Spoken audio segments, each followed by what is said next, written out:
퇴직하면 다 끝난 줄 알았죠. 아침마다 울리던 알람도, 눈치 보던 상사도, 끝없는 보고서도 이제는 안녕이라고요.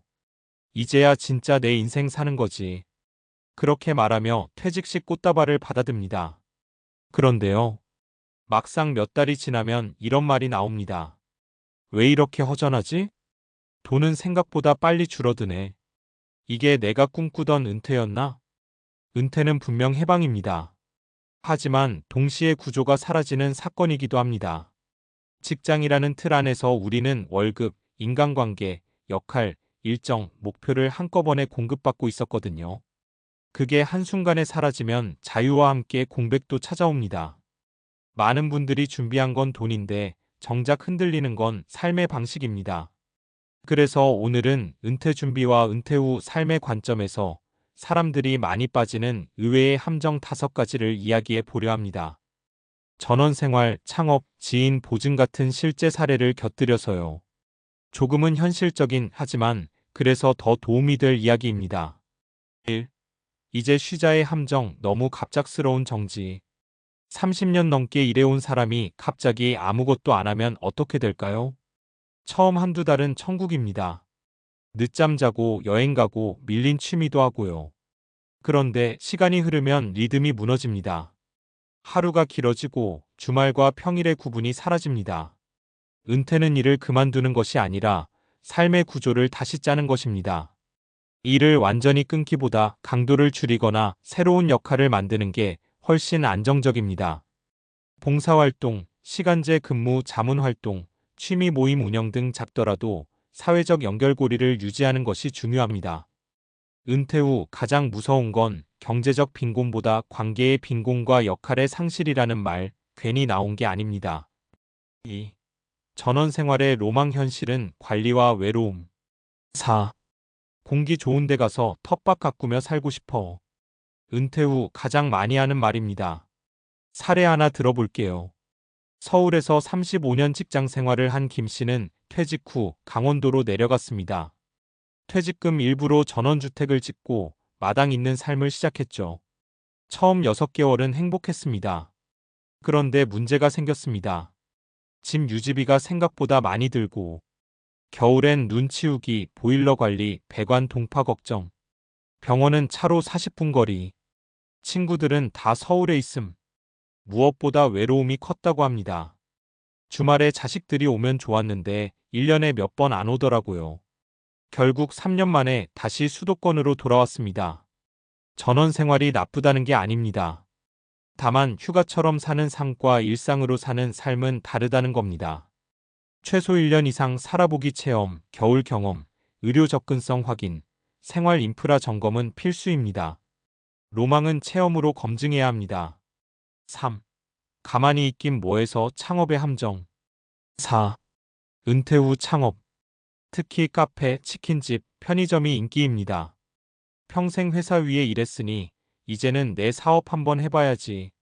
문제는 경험 없는 창업은 투자가 아니라 도박에 가깝다는 겁니다. 박 씨는 퇴직금 2억 원으로 카페를 열었습니다. 인테리어에 공을 들였고 위치도 나쁘지 않았습니다. 하지만 현실은 달랐습니다.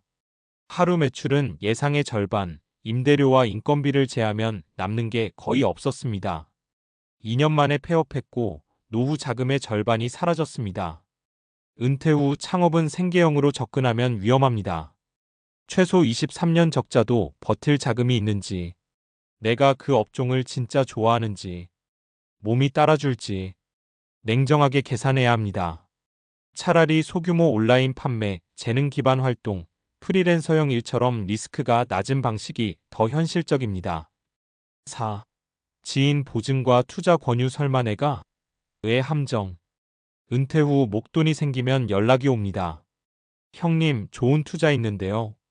선배님, 잠깐만 보증 좀. 이건 정말 많은 분들이 겪는 일입니다. 이 씨는 오랜 후배 부탁으로 보증을 섰다가 그 후배 사업이 부도나면서 8천만 원을 대신 갚았습니다. 그 친구가 그럴 줄 몰랐다는 말, 은퇴자 상담에서 정말 자주 나옵니다. 은퇴 자금은 다시 벌 수 있는 돈이 아니라 마지막 자산입니다. 투자든 보증이든 원칙은 하나입니다. 이 돈이 사라져도 내 노후가 흔들리지 않는가? 조금이라도 불안하면 하지 않는 게 맞습니다.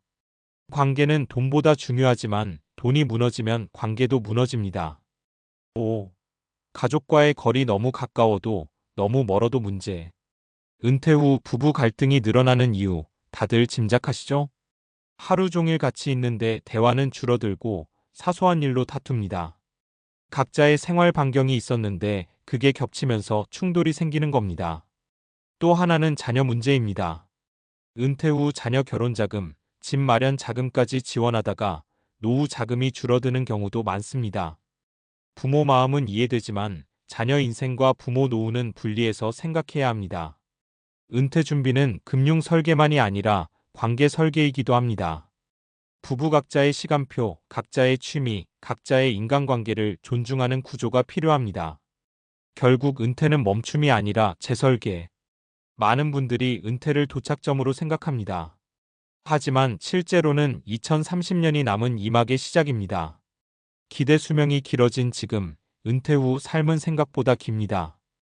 은퇴 준비에서 정말 중요한 건 세 가지입니다. 돈의 구조 생활비, 의료비, 여가비를 현실적으로 계산하기. 시간의 구조 하루를 어떻게 보낼지 설계하기. 관계의 구조 누구와 어떻게 연결되어 있을지 고민하기. 자유는 준비된 사람에게 기회가 되고 준비되지 않으면 공백이 됩니다. 퇴직하면 자유로울 줄 알았죠? 맞습니다. 자유로워집니다. 다만 그 자유를 버틸 힘이 필요합니다. 은퇴는 인생의 축소판이 아닙니다. 오히려 더 솔직해지는 시기입니다. 돈 문제도 인간관계도 내 욕망도 숨길 수가 없습니다. 그래서 더 준비해야 합니다.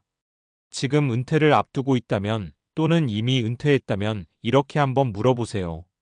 나는 무엇을 그만두는가? 가 아니라 나는 무엇으로 채울 것인가? 그 질문에 대한 답을 찾는 과정이 진짜 은퇴 준비입니다. 앞에서 전원생활, 창업, 보증 같은 겉으로 보이는 선택의 함정을 이야기했다면 이번에는 조금 더 깊은 이야기로 가보겠습니다. 많은 분들이 간과하는 하지만 은퇴 후 삶을 실제로 흔드는 요소. 바로 뇌와 몸의 변화입니다. 은퇴는 단순한 직업 변화가 아니라 뇌의 사용 방식이 바뀌는 사건입니다. 이걸 이해하지 못하면 왜 이렇게 무기력하지? 왜 사소한 일에도 우울해지지? 라는 질문이 생깁니다. 6. 뇌는 일을 먹고 산다 자극 감소의 함정. 우리는 직장에 다니며 매일 뇌를 혹사시킵니다. 일정 관리, 인간관계 조율, 문제 해결, 의사결정, 스트레스 대응. 이 모든 게 사실은 고강도 인지 훈련입니다. 그런데 은퇴와 동시에 이런 자극이 급감합니다. 뇌과학적으로 보면 뇌는 사용하지 않는 회로를 점점 약화시키는 방향으로 작동합니다. 이를 시냅스 가지치기라고 합니다. 자주 쓰는 신경회로는 강화되고 쓰지 않는 회로는 효율을 위해 정리됩니다. 즉, 이를 그만두는 순간 뇌의 일부 회로도 함께 쉬기 시작하는 겁니다. 실제로 여러 장기 추적 연구에서 사회적 활동과 인지 활동이 활발한 노년층은 인지 저하 속도가 더 느리다는 결과가 반복적으로 나왔습니다. 반대로 역할 상실과 사회적 고립은 치매 위험을 높이는 요인으로 지목됩니다. 그래서 은퇴 후 가장 중요한 건 돈이 아니라 자극이라는 말이 나옵니다. 여기서 말하는 자극은 거창한 게 아닙니다. 새로운 기술 배우기, 외국어 공부, 악기 연습, 독서 토론 모임, 자원봉사 활동. 핵심은 뇌가 아직 쓸모 있구나 라고 느끼는 상태를 유지하는 것입니다. 7. 스트레스가 사라지면 행복해질까? 도파민의 역설. 많은 분들이 이렇게 말합니다. 회사 스트레스만 없어지면 살 것 같아. 맞는 말입니다. 과도한 만성 스트레스는 심혈관 질환, 면역 저하, 우울증 위험을 높입니다. 하지만 흥미로운 점은 적당한 목표와 긴장은 오히려 삶의 만족도를 높인다는 사실입니다. 우리 뇌의 보상 시스템은 도파민이라는 신경전달 물질을 중심으로 작동합니다. 도파민은 단순한 쾌락 물질이 아니라 목표를 향해 나아갈 때 분비되는 동기 물질에 가깝습니다. 출근해서 프로젝트를 마무리했을 때, 어려운 문제를 해결했을 때, 성과를 인정받았을 때, 이때 도파민이 분비됩니다. 은퇴 후 목표가 사라지면 도파민 분비도 줄어듭니다.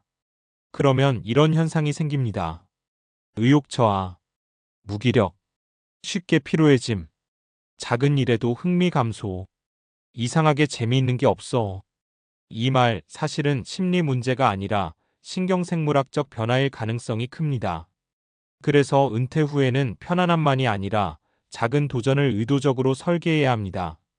예를 들어 매주 한 번 등산, 매달 한 권 독서 목표, 자격증 준비, 마라톤 OKM 도전. 중요한 건 결과가 아니라 과정 속의 긴장과 성취감입니다. 8. 몸은 생각보다 빨리 줄어든다. 근감소의 현실. 또 하나 놓치기 쉬운 부분이 신체 변화입니다. 은퇴 후 활동량이 줄어들면 가장 먼저 감소하는 게 근육량입니다. 50대 이후에는 특별한 운동을 하지 않으면 매년 1% 안팎의 근육이 줄어든다는 연구 결과들이 있습니다. 이를 근감소증이라고 부릅니다. 문제는 근육이 단순히 힘의 문제가 아니라는 겁니다. 근육은 혈당을 조절하고 대사 기능을 유지하며 낙상 위험을 줄이고 우울감 감소에도 관여합니다. 근육이 줄어들면 활동량이 더 줄고 활동량이 줄면 다시 근육이 줄어드는 악순환이 시작됩니다. 은퇴 후 괜히 기운이 없다는 말은 심리적 이유도 있지만 신체적 요인이 상당히 큽니다. 그래서 은퇴 설계에 반드시 들어가야 할 항목이 근력 운동입니다. 헬스장이 아니어도 됩니다. 스쿼트, 아령 운동, 계단 오르기, 빠르게 걷기. 주 23회만 꾸준히 해도 노년기 기능 저하 속도를 크게 늦출 수 있습니다. 노후 자금만 준비하지 말고 노후 체력도 정립해야 합니다. 9. 인간은 생각보다 사회적 동물이다. 고립의 위험. 은퇴 후 우울증 위험이 증가하는 가장 큰 요인 중 하나는 사회적 고립입니다. 직장에서는 원하든 원하지 않든 사람을 만납니다. 그런데 은퇴하면 관계 유지도 의지가 필요합니다. 연락하지 않으면 자연스럽게 멀어집니다. 사회심리학 연구에서 반복적으로 확인되는 사실이 있습니다.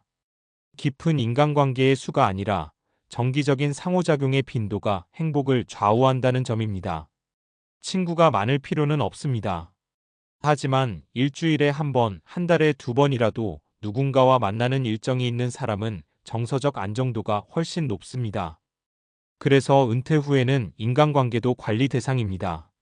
운동 모임, 동호회, 종교 모임, 지역 커뮤니티 등 어떤 형태든 정기성이 중요합니다. 결국 핵심은 이것입니다. 은퇴는 돈 문제로 시작하지만 결국 뇌, 몸 관계의 문제로 귀결됩니다. 자극이 사라지면 뇌는 둔해지고, 목표가 사라지면 의욕이 줄고, 움직임이 줄면 몸이 약해지고, 관계가 줄면 마음이 흔들립니다. 그래서 은퇴 준비는 통장 잔고만이 아니라 생활 리듬 설계, 목표 설계, 운동 설계, 관계 설계까지 포함해야 합니다. 퇴직은 끝이 아닙니다. 오히려 이제부터는 누가 시켜서가 아니라 내가 나를 관리해야 하는 시기입니다. 조금 냉정하게 말해보겠습니다. 회사는 우리를 구조 속에 넣어줬습니다. 은퇴 후에는 그 구조를 스스로 만들어야 합니다. 이걸 준비한 사람은 자유를 누리고 준비하지 않은 사람은 공백을 견딥니다. 지금 이 글을 읽고 있다면 한 가지만 점검해 보세요. 나는 내 뇌와 몸과 관계를 어떻게 사용할 것인가? 그 답을 찾는 사람이 은퇴 후에도 계속 성장하는 사람입니다.